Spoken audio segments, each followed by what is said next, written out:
8 மாவட்டங்களில் ஒரு தொகுதியில் கூட தாவேக வெற்றி பெறவில்லை என்று அமைச்சர் அருண்ராஜுக்கு அதிமுக எம்பி இன்பதுரை பதிலடி கொடுத்துள்ளார். அதிமுகவில் இருந்து பலர் வெளியேறி தாவேகாவில் இணைந்து வருகின்றனர்.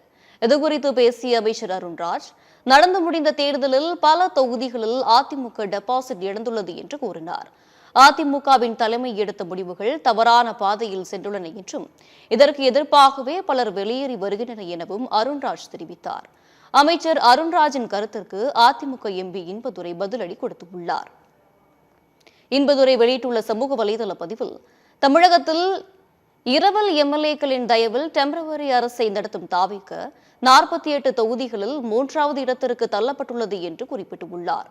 8 மாவட்டங்களில் ஒரு தொகுதியில் கூட வெற்றி பெற முடியவில்லை என்று கூறிய இன்பதுரை, துக்ளக் தர்பார் போன்று செயல்படும் ஒரு அரசாங்கத்தில் அறிவார்ந்த அமைச்சர்களை எதிர்பார்ப்பதும் மூடநம்பிக்கையே என்று பதிவிட்டுள்ளார்.